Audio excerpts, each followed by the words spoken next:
Nuestro diario vivir está poblado por múltiples acciones.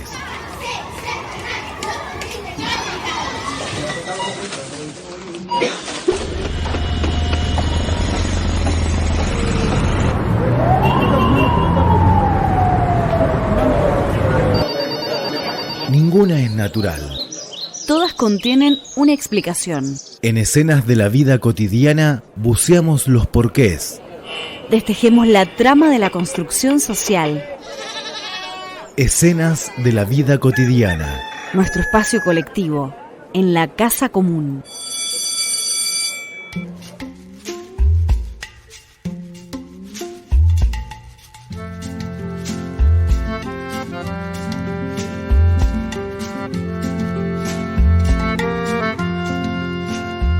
Buenas tardes para todas, para todos. Iniciamos este quinto tejido de escenas de la vida cotidiana en un jueves muy especial.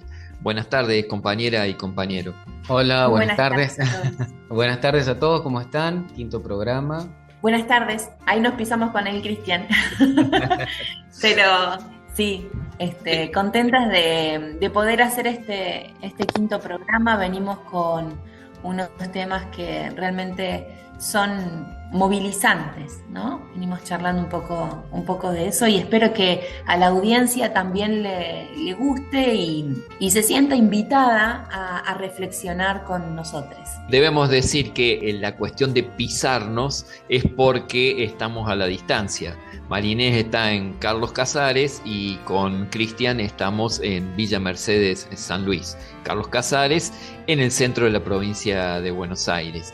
Y hoy, para iniciar el programa, debemos hacer un recordatorio muy especial porque se nos ha ido un amigo. Cristian, te dejo a vos que lo presentes. Tal como menciona Sergio, partió a mejor vida Eduardo Garzulo. Algunas perlitas de lo que fue Eduardo. Eduardo fue docente, agregado ad honorem, a nivel auxiliar de segunda categoría, en la Cátedra de Técnica y Metodología de Comunicación. También fue docente titular contratado en el taller de género y estilo periodístico. Él profesionalmente era licenciado en Ciencias de la Comunicación. Yo lo conocí como periodista cuando tenía 18 años, en un programa que se emitía por la televisión local que se llamaba Entre Bueyes Perdidos, y era un programa donde él hacía análisis. Y a colación de eso me pareció pertinente tomar el último artículo de opinión de él, donde habla de un tema local que está referido a un programa alimentario donde se le da la vianda a los chicos en los colegios de nuestra ciudad, y lo que ha sucedido es que ha habido intoxicaciones en la población estudiantil e incluso hay un director que está también intoxicado por haber consumido esas viandas. Bueno, Eduardo toma ese artículo y primero hace un análisis de lo sucedido.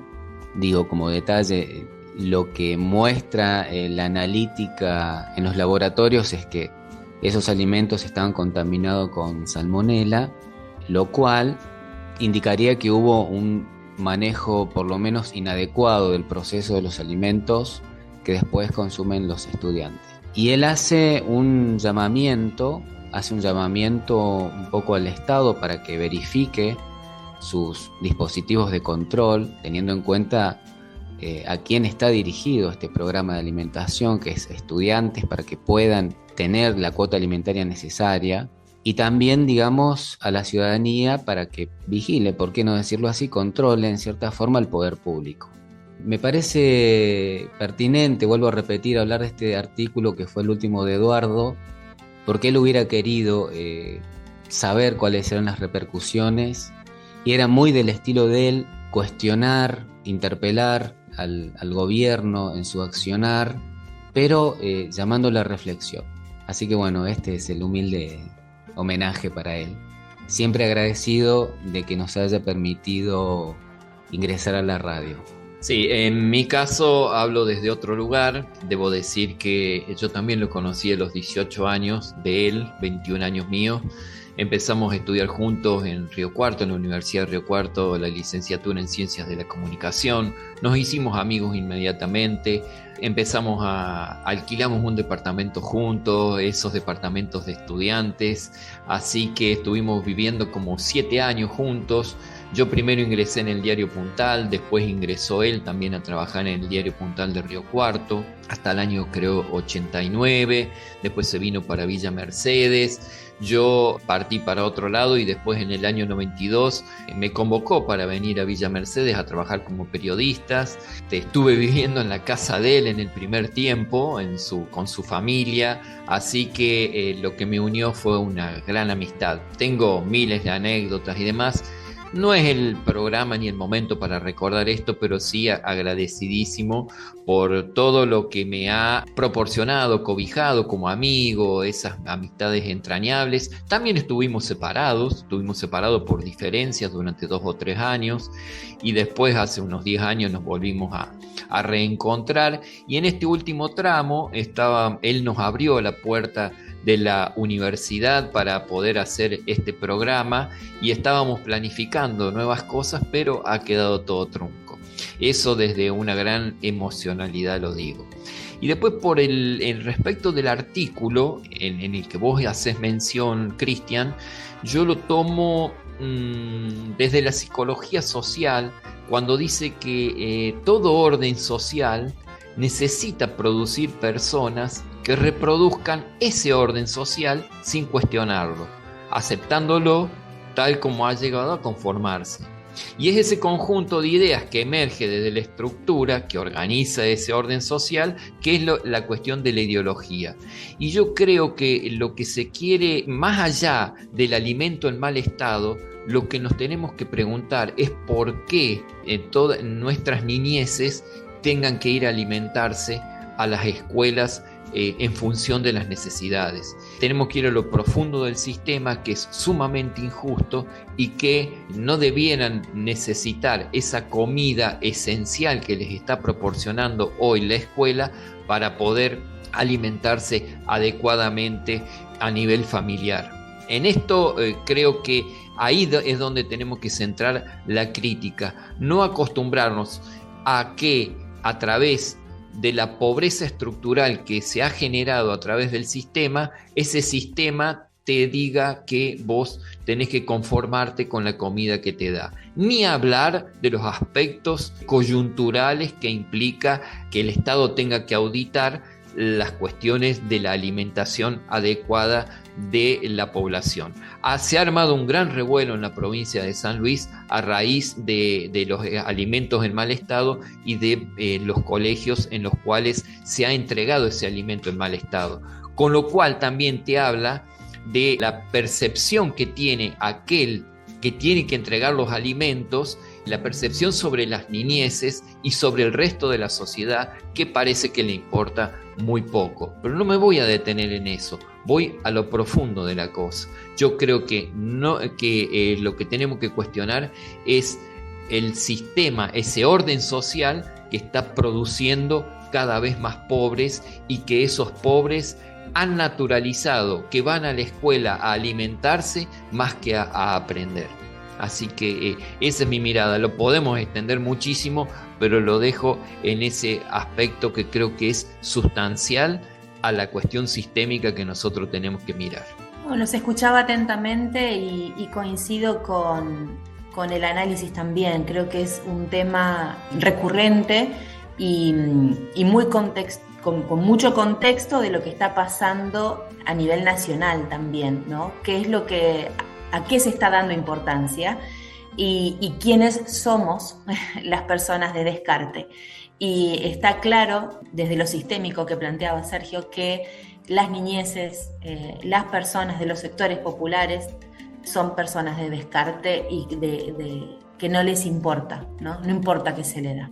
Así que me quedo un poco escuchándoles y preocupada por lo que estamos atravesando. Sí, y a eso, en la cuestión sistémica, tenemos que agregarle un elemento más que de lo que ha ocurrido esta semana, también acá en la provincia de San Luis, que se han ingresado 2 proyectos de ordenanzas en la ciudad de San Luis, en la ciudad de Villa Mercedes, y está apoyado por el gobernador de la provincia, para criminalizar a los trapitos, para criminalizar a los artistas callejeros y para criminalizar, no me acuerdo cuál es las otras cosas. Es decir, no solo que desde el sistema fabricamos a los pobres, sino que los criminalizamos y no buscamos una solución de fondo para decir por qué ese chico tiene que ir a... la cuestión es que asocian el castigo no solo al niño, sino que a los padres del niño que va a hacer las piruetas, como estamos acostumbrados a ver en las calles, que ya hasta eso hemos naturalizado.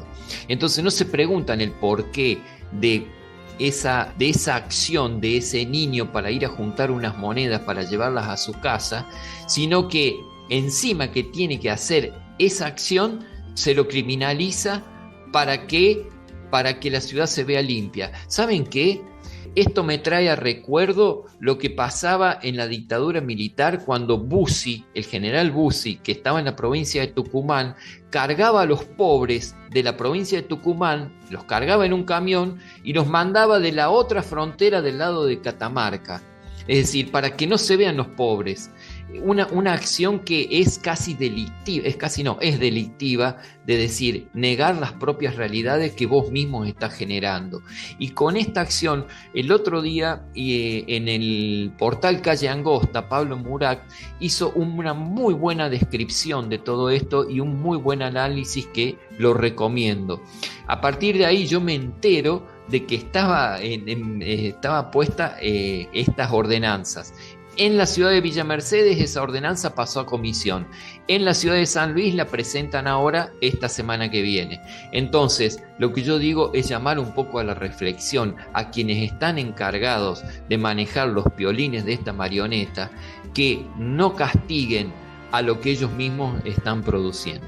Solo para agregar es que viene muy en sintonía con la criminalización de la protesta social, que es lo que estamos viendo cada miércoles con las y los jubilados en Cava, ¿no? En la Ciudad Autónoma de Buenos Aires, y cómo esa impronta de política, de criminalizar, de punitivista, de segmentar, fragmentar, también se ve reflejada en los distintos territorios, como clima de época.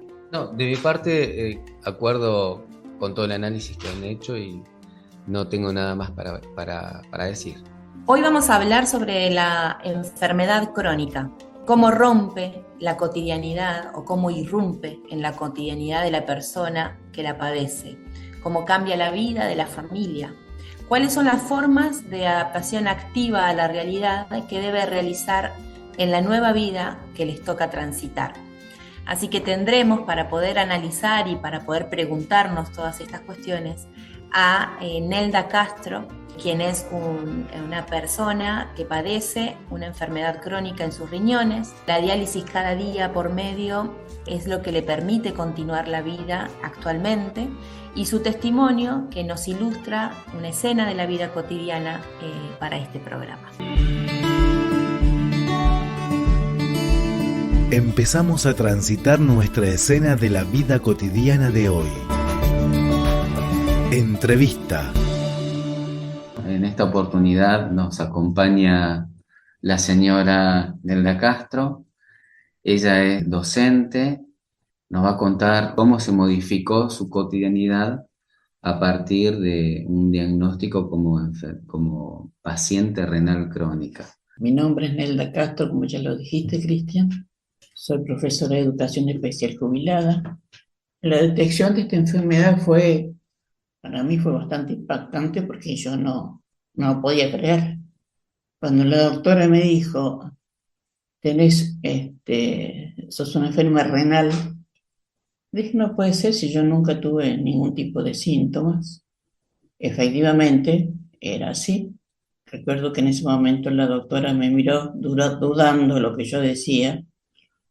Es que realmente lo mío fue asintomático. Yo los últimos tiempos, antes de que me detectaran con seguridad lo que yo tenía infecciones urinarias seguidas. Por ese motivo acudo al médico y ahí el médico me pidió un estudio no sobre riñones, sino sobre el funcionamiento de los riñones. Bueno, efectivamente, mis riñones no estaban funcionando, lo cual me producía toda esta serie de inconvenientes a nivel orina. Lo que también yo notaba era que no tenía mucho color, olor menos, pero yo decía, bueno, será una cuestión pasajera, siempre mirándolo desde ahí. Todo esto le informo a la doctora y cuando sale el resultado de estos análisis, la creatinina estaba altísima. ¿Cómo era el contexto previo a esto? ¿En qué situación? ¿Qué estabas transitando Sí, hasta estábamos llegar a pasando, este desenlace, digamos? fue época de pandemia, por empezar, con los miedos propios de no contraer alguna enfermedad aparte de la que yo ya tenía. Pero como siempre me paré del punto de vista de salud, fui superando estas etapas. Cuando la doctora me dijo que tenía que internarme y de ahí paso a la unidad de terapia intensiva, hasta ahí no lo podía creer. No puede ser que me esté pasando a mí. Si yo me había considerado y me sigo considerando dentro de todo una persona sana. ¿Cómo, en tu opinión, porque mencionás el contexto de pandemia, Sí, qué lectura podrías hacer vos de lo que pasó con la cotidianidad en ese momento? y la cotidianeidad se rompe, porque una cosa es estar todos los días en la casa, hacer vida de jubilada, pensar en los viajes que quería hacer y todo eso no se pudo hacer. Tuve que iniciar el tratamiento, cuando voy superando la etapa de la unidad de terapia intensiva, que voy a sala y la doctora me dice, Nelda, empezás diálisis. Ahí yo decía, no, no puede ser, doctora, si yo, en fin, hay una resistencia, ¿no? A lo que realmente me estaba diciendo la doctora. La cotidianeidad cambió muchísimo porque estoy 4 días completamente en casa y estoy 3 días, 4 horas en la diálisis. Decís que tu cotidianidad se rompe, o sea, se rompe un momento presente en el devenir de tu vida. Hay proyectos Claro. que vos considerás que se truncan porque, Y bueno, ya sí, no, por objetivamente no se pueden supuesto, llevar adelante, así ¿no? es. A partir de esa, digamos, de ese análisis que haces, que decir, bueno, esto que era ya no puede seguir, ¿no? Ya no más. ¿Cómo te parás frente a esta nueva realidad, digamos, que te toca transitar? Bueno, el otro paso es asumir lo que tengo. Yo considero que una vez que uno asume el proceso por el cual está pasando, todo lo demás se viene a armar solo. El asunto es tratar de superar esa resistencia, porque eso también te involucra un cambio.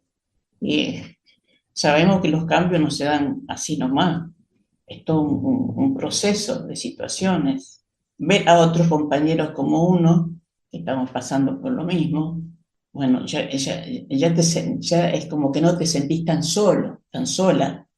Bueno, hay otros. El asunto era que una cosa es el ver y otra cosa es el empezar a intervenir, mantener charlas, conversaciones con esas personas que están en la misma situación de uno, que en ese momento no se podía hacer porque estamos con los barbijos y estamos, que todavía está el día de hoy, la ubicación y cómo influye esto, uno detrás del otro y sin poder conversarnos. Por ahí había uno que es más charlatán que el otro y se daba vuelta y buscaba la conversación. Pero todo era mirarnos, decirnos algo con los ojos de lo mismo que teníamos y hablar muy poco porque no es que no se nos permitiera hablar, sino porque a veces nos costaba inclusive escucharnos a nosotros mismos por los barbijos y por la situación en sí, que ameritaba a estar así. Hasta que, bueno, después a medida que fuimos transitando todo este, digamos, proceso. En ese proceso que tenés que transitar de adaptación, ¿qué hechos o qué personas, si querés mencionar, cómo fue ese proceso de adaptación tuya a esa realidad en esos primeros momentos? No, fue una adaptación, una buena adaptación, porque al margen de lo poco comunicativos, poca comunicación que podíamos tener entre los que somos pacientes, también es bueno, y yo lo reconozco mucho, la situación contenedora, digamos, de todo el equipo, sobre todo los enfermeros. Pienso de que eso ayuda, ayuda mucho porque el ambiente no es un ambiente frío, con los únicos que podíamos tener una charla, digamos, frontal, cara a cara, era con el enfermero que nos hace la conexión. Y con los médicos, que por estamos divididos por el grupo de 15, y yo estaba dentro del segundo grupo, tenemos un médico, para cada grupo hay un médico. Los enfermeros van variando, un día conectan uno, otro día conectan otras, enfermeros o enfermeras. Pero con quienes más comunicación teníamos cara a cara, es justamente con ese enfermero que es el que más se acerca a nosotros a conectarnos. Y fuera del contexto del centro de diálisis, ¿dónde estaba el grupo contenedor? Sí, la familia. Por la charla que después que empecé a tener más con mis compañeros pacientes, no sé si será que hemos tenido, no sé, será el factor suerte, qué sé yo, familias que han sabido contenernos. Y eso es fundamental. La paciencia, la escucha, llegar y contar. Bueno, hoy pasó tal y tal cosa en diálisis, uno de mis compañeros tuvo problemas, por ahí suena cómico, por ahí como yo lo tomo, lo cuento, el desparramo de sangre que puede saltar si te salta la vía o la aguja se corre.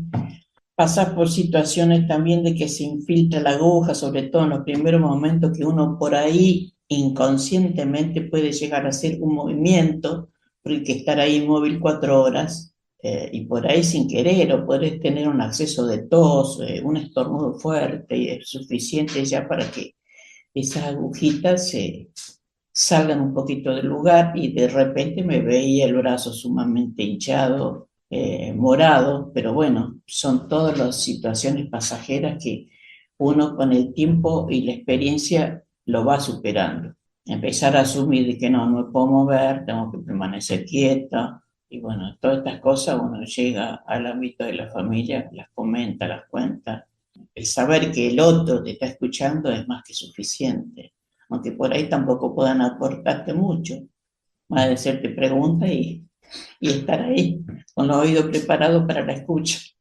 Claro, hay una parte del tránsito donde cada paciente crónico, digamos, lo transita en soledad. Es la realidad objetiva que le toca vivir. Sí. Y ahora, por ejemplo, porque ya ¿cuánto hace que estás en 5 años. 5 años? Van a ser 6 ya. Contanos un poquito cómo fue el proceso, porque a vos te habían ofrecido estar en lista de espera para trasplantes. Sí. ¿Querés contar un poco cómo fue eso? ¿Cuál fue tu decisión? ¿Por qué fue tu decisión? Fue algo simple, que es lo que hace la doctora Sonia, es decirte, bueno, mira, está en condiciones. La doctora Sonia es como la jefa sí, médica del lugar. Sí. Decirte entusiasmada, que ya estás preparado, ya, si estás dispuesta, conversarlo con tu familia y ver ahí qué es lo que pueden decidir entre todos. Conversé con mi familia, pero yo no me sentí dispuesta todavía para un trasplante. Me dijo, es más, la doctora me dice, Nelda, dice, tomate el tiempo. Le dije que todavía no estaba preparada. Bueno, me dice, la posibilidad está siempre abierta, así que en cuanto consideres que puedes estar preparada, nos avisas acá, y me dieron un papel con todas las condiciones y la apertura como que cuando yo decida hacerlo, informa. Y ahí quedó todo, no se habló más del tema. ¿Vos por qué no estabas preparada? ¿O por qué decidiste? Yo no me consideré todavía, ¿Todavía no has abandonado la idea, digamos? No, yo diría que, no sé si decir por la edad que tengo el miedo propio de una cirugía, porque por más que digan que es una cirugía, no es sencilla, es una cirugía. Yo no me considero una persona, entre comillas, vieja, pero sí me considero una persona que tengo edad como para, que no tendría edad para el trasplante. Por eso yo en ese momento consideré que no estaba preparada psíquicamente. Yo opino que también eso requiere su preparación. Yo estaba asistiendo a hacer terapia psicológica en ese momento. Simplemente fue esa la respuesta. En Y, ese esa, momento lo y, pensé así y todavía lo sigo pensando así. ¿Y la contención psicológica era del mismo lugar o No, era paralela? la contención psicológica, si bien existe un psicólogo, porque hay un equipo interdisciplinario, pero de un primer momento el psicólogo dice que ahí no hacen tratamiento psicológico. Para eso yo necesitaba ir a hacer un tratamiento aparte, que fue lo que hice. Ahora, ¿cómo, cómo te manejas? ¿Cómo te paras teniendo en cuenta esta realidad? ¿Cómo encarás la vida? No, ¿Cómo es tu cotidianidad mi ahora, cotidianidad es digamos? todos los días asumir, como me dijo uno de los enfermeros. Vos trabajabas de lunes a viernes, sí, le digo, docente. Hacete la idea que acabas de trabajar 3 días. A mí me toca lunes, miércoles y viernes. Y es un trabajo, ¿cuántas horas trabajabas? 4. En realidad 4 horas, por ahí trabajas más siempre. Bueno, acá va a estar 4 horas, trabajando 3 días. Entonces empecé a asumir eso. Me tocan tales días. El día que no voy, avisas si existe la posibilidad que haya otro lugarcito para ir al otro día o en el otro horario, que son 3 horarios, horario de la mañana bien temprano, el horario intermedio que es el mío de las 11 y el de las 4 de la tarde, te pasan al otro turno, o sea, no perder. Ha habido días en que trato de buscar, de no ir aquellos días, por ejemplo, donde que no me toque un fin de semana, porque se te hace más largo. Entonces, por ahí digo un día, miércoles, bueno, a ver, martes, miércoles, jueves, no voy a diálisis. No voy a llamar, directamente aviso que no puedo ir no sé, por cualquier cosa. Y voy el día viernes.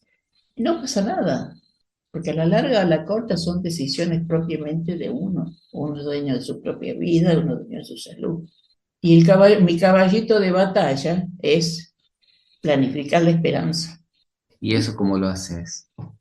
Bueno, justamente, Además de asumir pararme que desde el concepto de salud, Ujú. no desde asumir, porque como yo estoy enfermo, porque como yo esto no lo puedo hacer, porque soy una discapacitada renal crónica, entonces tal cosa, no. Yo mi vida de estar en casa lo hago, por ahí reconozco que tengo que moverme más, eso sí, pero lo hago como habitualmente, lo he hecho todos los días. Varían los 3 días que me tengo que ir a diálisis. Llega el fin de semana, bueno, el fin de semana en familia compartimos sábado, domingo, hasta que aparece el lunes, día en que yo me tengo que presentar a trabajar nuevamente. Trabajar entre comillas nuevamente. Pero es así, pensar de que todos los días, si bien es cierto, son iguales, pero no es así, todos los días no son iguales. Y por ahí también pensar de que voy a trabajar, pueden emerger otro tipo de situaciones, porque nadie está libre. Y bueno, y tener la capacidad y la confianza de que con ese grupo, esos enfermeros, esos médicos, van a aportar la ayuda necesaria, científica, para que uno lo pueda ir superando. Yo pienso así, yo pienso que esa es una forma de planificar la esperanza. Y pensando a nivel grupo de pacientes. Que es lo que extrañé, porque ahora ya es como que me acostumbré. El impacto fue cuando yo entro a la sala donde estamos todos, sala de espera, y después pasamos a unas 3 salas, donde es un pasillo y estamos uno sentado atrás del otro. Después pasamos al cambiador, ahí nos descalzamos, nosotros pasamos con medias adentro. Después cada cual se divide a su lugar, cada máquina tiene su nombre, el filtro tiene su nombre, y ahí nos ubicamos en unos sofás que son bastante cómodos, digamos, dentro de todo. Por ahí, qué sé yo, te pueden pasar cosas, por ahí está el apoyabrazo muy alto, muy bajo, bueno, pero dentro de todo se arreglan, los enfermeros te arreglan, te solucionan todo dentro de sus posibilidades. Y ahí sentarnos a esperar las 4 horas. Y bueno, Con la conexión que corresponda. y cómo ya pensando en el aquí y ahora y pensando el futuro, porque digamos, planificar la esperanza tiene que ver con proyecciones a futuro, digamos, desde el punto de vista de los pacientes. Sí. ¿Qué pensás que se podría mejorar? ¿Cómo se podría trabajar para mejorar el entorno, la situación, la calidad de vida, si se quiere, de la gente que se trata ahí? Yo pienso que podríamos sentirnos mejor los pacientes si compartiéramos más charlas respecto a toda esta temática, sí, y también pues, con nuestros temas particulares. Y pienso que en eso influye mucho también la posición, los espacios en los cuales nos sentamos. Y yo pienso que no nos ayuda mucho estar uno atrás del otro, aunque como ya te dije antes, buscamos, ¿no es cierto?, conexión, o sea, que las sillas están así, nosotros nos sentamos de costado para conversar con este que está atrás, con el que está adelante. Claro, porque desde lo grupal es algo que llama, y si sos una persona que necesita la comunicación, lo vas a hacer. Yo pienso que quizás el espacio, quizás no, el espacio influye mucho. Hay como una necesidad de reconocimiento entre pares. Por supuesto. Y es interesante esto que decís, cómo el escenario solamente cambiando esos sillones, en vez de estar uno detrás del otro, pudieran verse el uno al otro, ya sería, que es entre comillas, una pavada, como simplemente girar un sillón, pero ya sería un montón desde el punto de vista de la salud.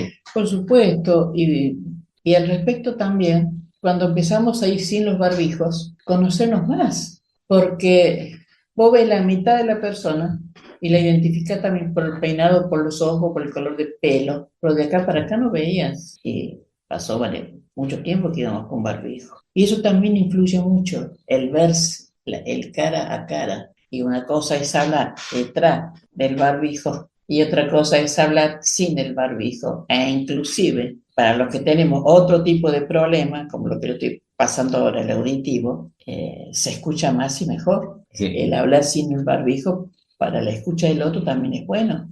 El barbijo tiene como una carga simbólica de la boca tapada, ¿no?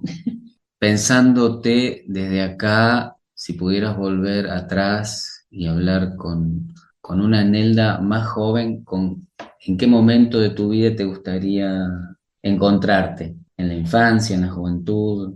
En la infancia no tanto. Uh-huh.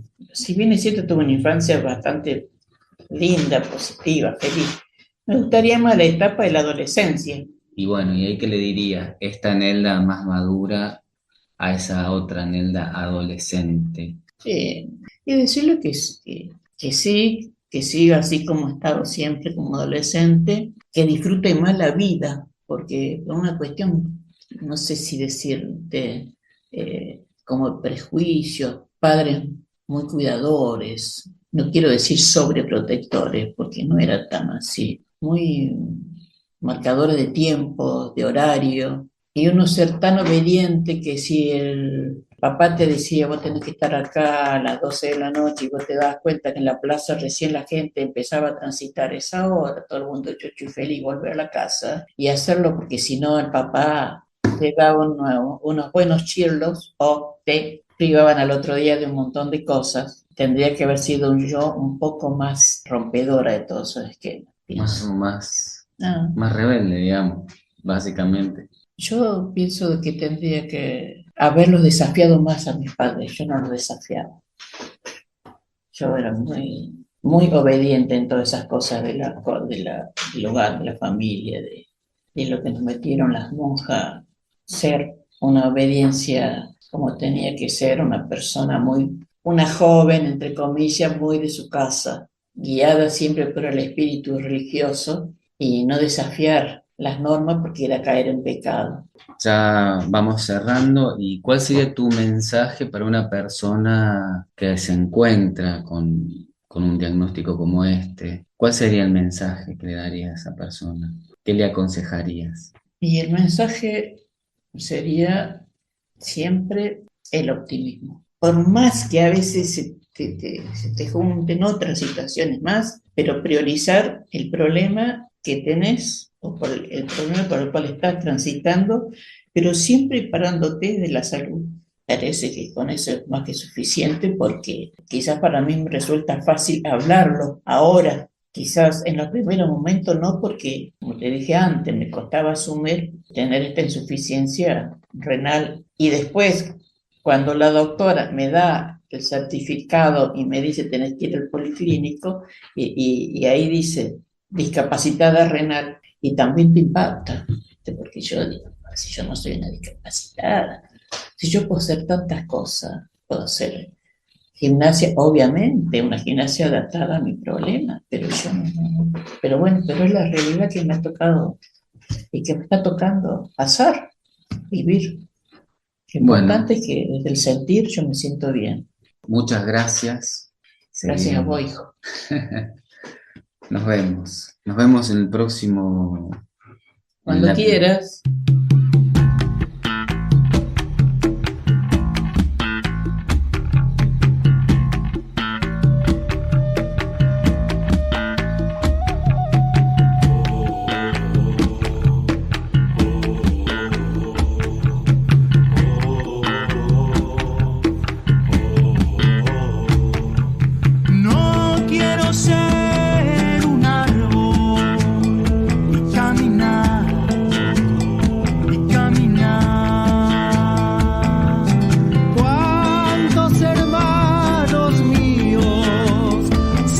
secando junto a mis pies y las estrellas son monedas de los parquímetros y estos dolores viejos que van secando toda mi piel.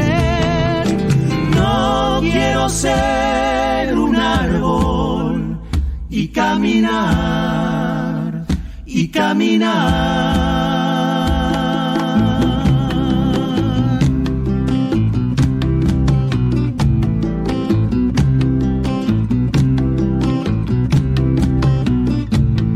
Hace tiempo y hace tiempo que yo vivo esperando.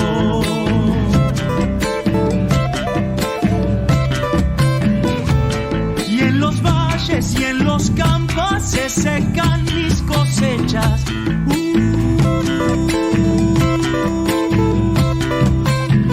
Semillas que brotan en la tempestad, atraídas por el viento para su posteridad. Con los brazos al cielo contra toda adversidad, danza el árbol guerrero intuyendo la libertad.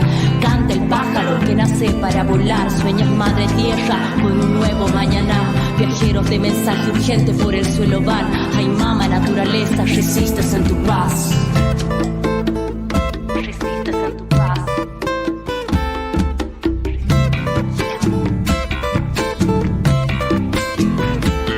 Qué silencio de montañas crece y crece en mi alma.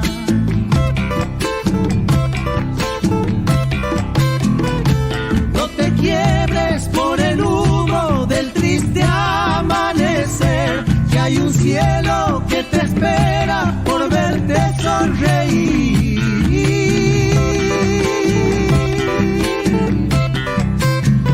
Soy la flecha del tonocote luchando, soy el paraíso que fue desmontado. La tierra prometida de los incas, el confín pretendido por el Tucumán que nunca fue conquistado. Santiago Manta, Muni, Mamaquilla, Canirumi, Taquiri, Mayash, Maya, Arquichuaspa. Soy la vida de mis muertos y la voz de mis ancestros. Yo todo eso represento. Todo eso represento. Ay mama, ay mama, ay mama naturaleza. Ay mama, ay mama, ay mama naturaleza. Resistes en tu paz. Resistes en tu paz.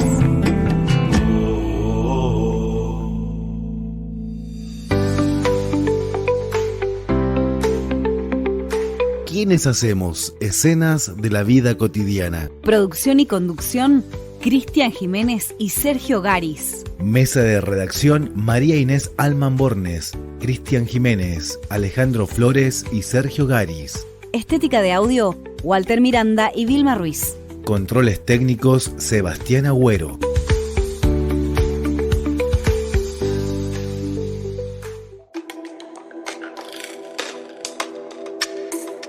Nuestro análisis psicosocial.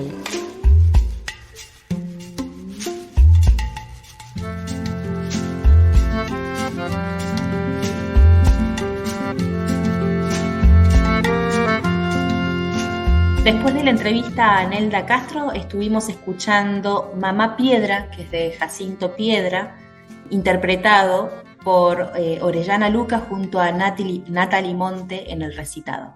Bueno, y después de haber escuchado esta entrevista muy rica que hiciste, Cristian, ¿cuál es el análisis que haces de ella? Porque vos también estás involucrado en todo esto, ¿no?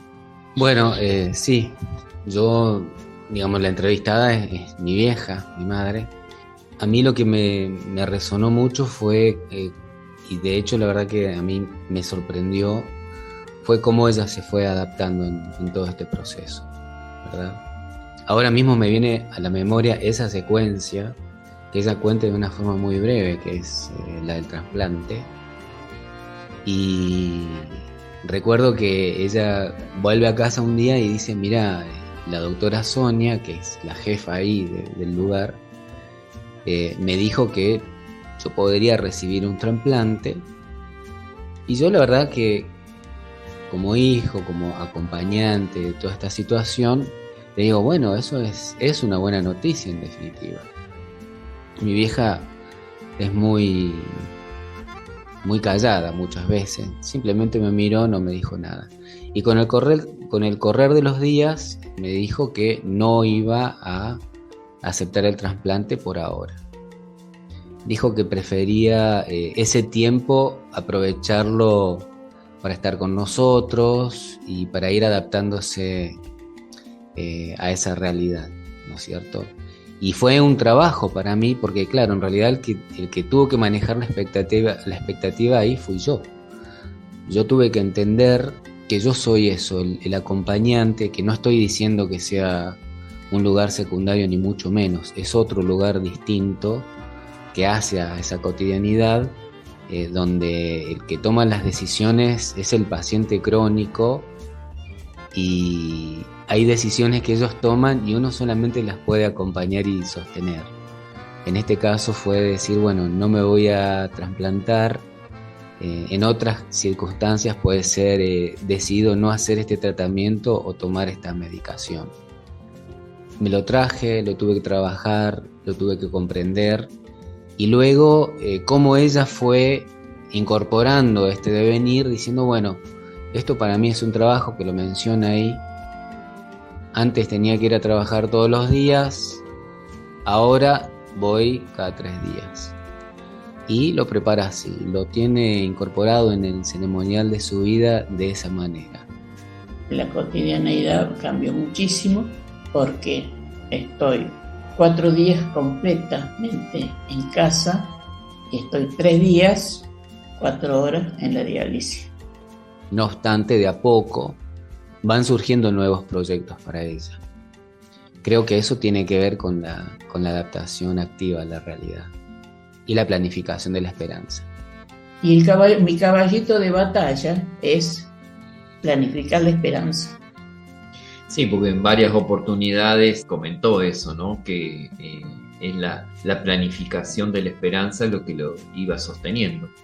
Sí. Se me viene ahora la entrevista que tuvimos con Sebastián, porque no hay un entendimiento de la realidad desde el pesar o desde el dolor estrictamente, sino desde el empoderamiento de decir, bueno, yo sujeto, me pasa esto o tengo esta historia y voy a encarar el devenir desde este otro lugar.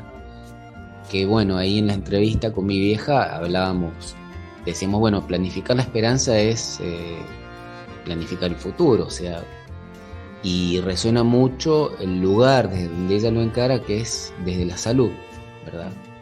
Sí, yo estaba pensando, cuando la escuchaba a Nelda y en tus preguntas, Cristian, es la necesidad de desilusionarse, ¿no? Sobre todo cuando llegas en un momento en la vida en la que planificás un montón de cosas o pensás que vas a hacer un montón de cosas. Ella en un momento plantea de los viajes, está jubilada, ¿no? Los tiempos, el dejar de trabajar para luego asumir otro trabajo, que también aparece ahí en la entrevista, y es la necesidad de desilusionarse para aceptar la realidad, como para poder apropiarse, ¿no? Internalizar lo que te está pasando o lo que sucede, para que haya un proceso de aprendizaje, ¿no? Que es la única manera en la que podemos generar un cambio, porque si no nos instalamos en el sufrimiento. El otro paso es asumir lo que tengo. Yo considero que una vez que uno asume el proceso por el cual está pasando, todo lo demás se viene a armar solo. Entonces me resonaba un poco eso, y que quizás también por cuestiones de mi vida cotidiana es aceptar lo que sucede, cómo son las cosas, para poder, desde el lugar que tengo y que puedo, transformar lo que puedo, ¿no? Y lo que necesito, ya sea una rutina, como lo que plantea Nelda, ¿no? Una rutina diferente, asumir el trabajo, la diálisis, ¿no? Como un trabajo, porque también nos va estructurando psíquicamente de una manera y nos ayuda a bajar la ansiedad para aceptar cómo son las cosas, ¿no? Y aprender en esos pequeños momentos de disfrutar también. Me gustó mucho escucharlos a ambos, porque nos permite pensar en estas cuestiones desde lo psicosocial, ¿no? La internalización, la aceptación de lo que irrumpe, y ahí irrumpieron dos cuestiones, es la enfermedad, pero también la pandemia, que a transitar una enfermedad de esas características, porque sabemos que es crónico, no es algo que va a pasar, no es algo que, bueno, tomo la medicación, hago esto y después mi vida vuelve a ser, no vuelve la normalidad, entre comillas. Es algo cambia rotundamente con tu cotidianidad. Y la pandemia fue otra de las cuestiones, porque ahí también se conjugaron dinámicas sociales diferentes. Entonces, esto de quizás no haber podido conectar enseguida con el grupo de compañeras y compañeros que estaban transitando la misma situación, ¿no? Empezar a generar estrategias para poder comunicar como una forma también de generar red y apoyo. Y también con la familia, ¿no? Para poder acompañarla en ese momento donde se nos pedía estar aislados y cada uno en su lugar. Así que ha sido como un doble o triple desafío el que ha tenido que transitar en ese momento justo Nelda, por el contexto y por lo cotidiano, Nelda y la familia. Así que me quedo con estas cuestiones. No sé si será, hemos tenido, no sé, será el factor suerte, qué sé yo, familias que han sabido contenernos. Y eso es fundamental. La paciencia, la escucha, llegar y contar.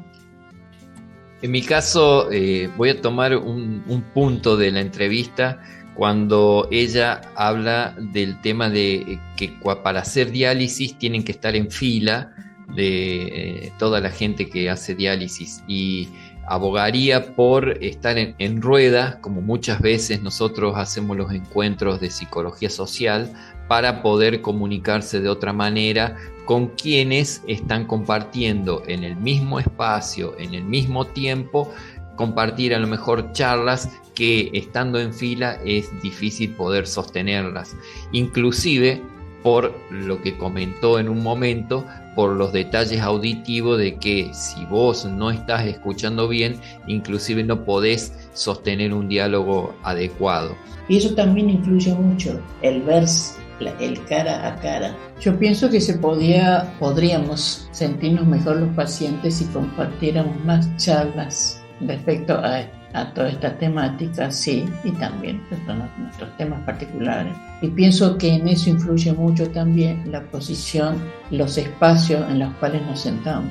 Y ahí también se me venía a la mente lo que podemos hacer desde la cuestión de la psicología social, de acompañar estos procesos grupales en las cuestiones de las enfermedades crónicas, ¿no?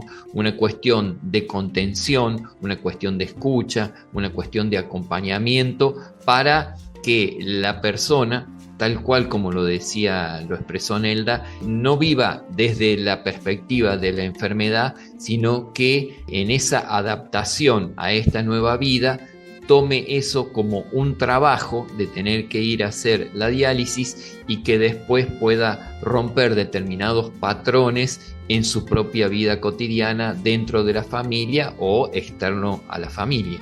A lo que ustedes dos aportaron agrego que, bueno, la cotidianidad no es algo estático, sino a veces caemos en una trampa que son las rutinas y pensamos que eso es nuestra cotidianidad. Y en realidad la cotidianidad es algo dinámico que cambia de un instante al otro. Y la cotidianidad se rompe, porque una cosa es estar todos los días en la casa, hacer vida de jubilada, pensar en los viajes que quería hacer y todo eso no se pudo hacer. Y ahí engancho con lo que vos decías, María Inés, de esto de saber, digamos, a dónde van a ir nuestras expectativas. Y quizás la clave está en, a partir del entendimiento del aquí y ahora que nos enmarca la cotidianidad, tener una expectativa más planificada desde la esperanza, ¿verdad? Y más, no tan llevada de la mano de la ansiedad, porque estamos en una época que es muy vertiginosa, sino parar un poco y reflexionar para poder planificar sanamente. Y luego, enganchando con lo que dijo Sergio, el valor del grupo, ¿no? El valor del grupo familiar como sostén, como co-transitante de ese proceso, ¿verdad? Porque uno vive la enfermedad de ese ser querido desde otro lugar y tiene su propio esquema de expectativas y ansiedades al respecto. Y el grupo de los pares, que son tus compañeros, en este caso sería de diálisis, de empezar a dialogar y decir, che, me pasa esto, no sé, cositas, por ejemplo, tengo muchos calambres o no sé qué pasa con mi presión sanguínea y esto, e ir incorporando cosas e ir socializando el conocimiento, porque mi vieja, bueno, tiene 5 años que lleva con este proceso, pero ella va a un lugar donde ya hay personas que tienen 15, 20 años de estar en el proceso y que a lo mejor tienen mucho para aportar y para poder sanar desde otro lugar. Quizá el cuerpo ya no se pueda recuperar, más allá del trasplante o no, pero sí, digamos, trabajar en grupo y sentirse acompañados, ya sabemos que eso es sanador y cura mucho el alma. Sí, que haya proceso de aprendizaje, ¿no? Esto es importante, y que cada situación que se presenta en la vida cotidiana con la enfermedad va generando nuevos problemas o problemáticas que tienen que ir dando o transitando sus propios procesos, ¿no? Aparece la confusión, luego está lo dilemático y luego la visualización del problema, y se van a ir presentando, si se quiere, medio en espiral para que haya aprendizaje. Y no es solamente el aprendizaje puntual de la enfermedad, sino de todos los aspectos de la vida cotidiana que con la situación modifican toda una realidad, ¿no? De vinculación con los otros, de hábitos, desde que te levantás hasta que te acostás, ¿no? De asumir rutinas diferentes. Así que es un gran trabajo la adaptación activa, no como precisamente es activa, es poniendo el corazón, la mente y el espíritu en el proceso. Bueno, desde el punto de vista comunicacional hemos instalado una nueva matriz para analizar, ¿no es cierto?, en cuanto a lo que implica los distintos aconteceres psicosociales. Creo que hemos tenido una entrevista y en eso te felicito públicamente como lo hiciste, porque tenés un doble trabajo. Ahí sí que tuviste una distancia óptima respecto de entre sujetos, porque te comportaste como periodista, pero estás involucrado completamente desde la parte emocional. Así que me resta felicitarte, y además esta situación es vivida por muchísima gente y no es casual de que ocurra de esta manera. Así que bueno, creo que estamos llegando al final, ¿no? Sí, desde ya muchas gracias a ustedes.